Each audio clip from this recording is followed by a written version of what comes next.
Morning YouTubers, I just have to say a thing about Graham Chapman and share some footage with you from a film that I made called Group Madness, which was about the making of Yellowbeard. Graham was a really interesting, unique, kind of quietly complex character.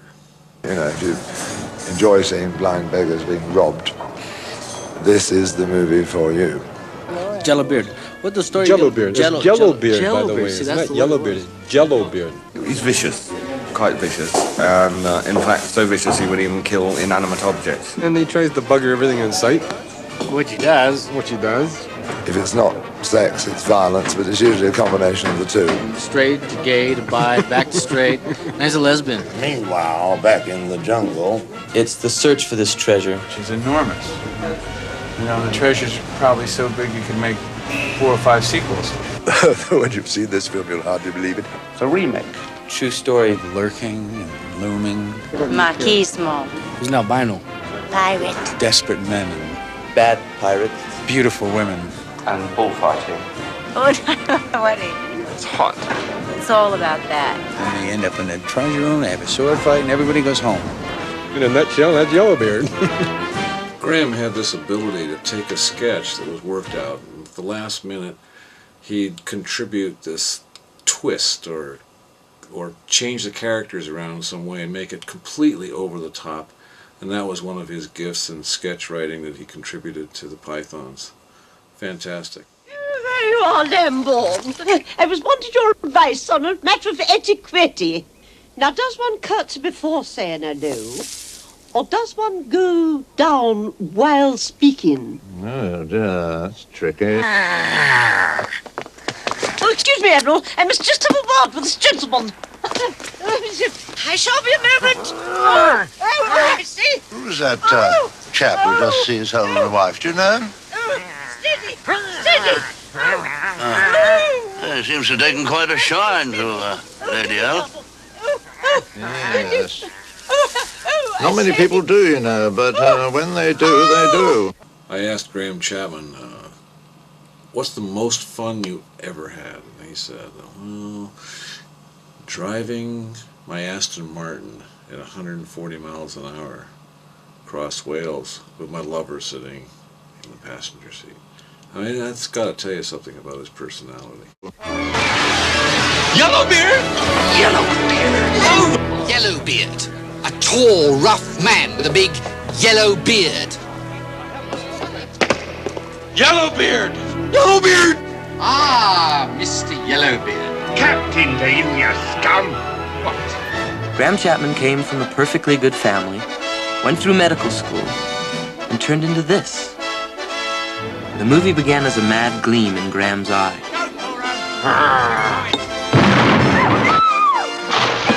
He conceived it, co-wrote it, and plays the title role. More than anyone else, he's to blame. Graham was a very curious person. He was really interested in everything going on around him. I think he was a great observer. He was rather quiet, so he took everything in, and then at the right moment he would be vocal and bring something out. You wanted me to talk about the scene we were about to shoot. Well, it's right at the end of the movie, or very nearly, where we surprised Clement and Mansell, who had run off with the treasure, by turning up. Come on, lad! There's pirating to be done!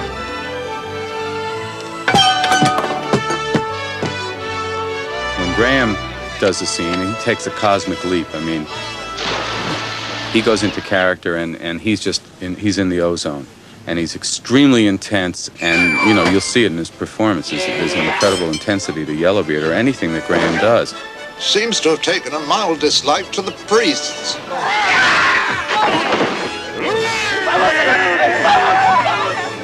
Well, Marilyn and I were staying at Graham and David Sherlock's house in Kent, and I heard this noise in the morning, and I walked into the kitchen, and there was Graham Chapman defrosting his refrigerator with a hairdryer. I'm dying today, so that should be a restful piece of filming after I've actually died. I get to lie there for the rest of the day. We were over at Graham's and the phone rang and David Sherlock picked up the phone and says, "Ringo who?" Therefore, Her Majesty has graciously agreed to increase your sentence a further 140 years, case dismissed. I've got it! Sorry. Graham Chapman met Eric+idle 20 years ago. Together, they laid the Python egg. Graham called me up a couple of months after we were through filming Yellowbeard and said, "How'd you like to go to Venezuela and jump into an active volcano with hang gliders and film the whole thing?" Stay tuned for Buried Treasure, Harry Pirates, 15 stars including Cheech and Chong, Marty Feldman, Madeline Kahn, Peter Boyle, the Monty Pythons, Graham Chapman, Eric+idle, John+Cleese, and a shipload of other fools. Group Madness, the Making of Yellowbeard. I was really honored when Graham asked me to co-direct a film with him that he wrote with John+Cleese called Ditto, previously called Triplicity. It was such a great honor. After Graham died, unfortunately, Triplicity was stolen off of him and made into a film called Multiplicity with Michael Keaton, and they ruined the film in the process. Of course, they had to rewrite it. Is your name Dan? Yes? I need your head, my lad. You're my father. So your mother says, but that's no reason to believe it. Never trust a woman or a government. Well, pleased to meet you. I haven't got time for idle chit-chat. I need your head. Well, that makes a change. Mother seems to disapprove of me using it at all. You're not going to use it. You're going to lose it, lad. I'm going to use it. Right, put your neck over there. It'll be cleaner that way. You want to cut my head off? What for? I don't want to lug your body halfway round the world, do I? Your head's got a map on it that I need. Well, you don't need to kill me for it. Look, why don't you copy it? What? And have two maps? Bugger off. Look, if you cut my head off, it'll start to putrefy. Do what? Putrefy. Go rotten. Yeah, it would ooze a lot. Heads do, but I can live with that. No, stop. Look, I could help you, Dad.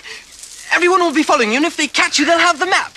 Bugger them. I'll eat it first. Won't be the first head I've eaten. I talked to Graham when he returned from London from the hospital where they'd operated on his throat cancer. The first thing he had to say is how amazed he was with the technology, which that tells you a little bit about him. And he said, well, you know, once you come over to England, we'll play some squash. And then 2 days later, he was whisked back to the hospital and died on the anniversary of the founding of the Monty Pythons.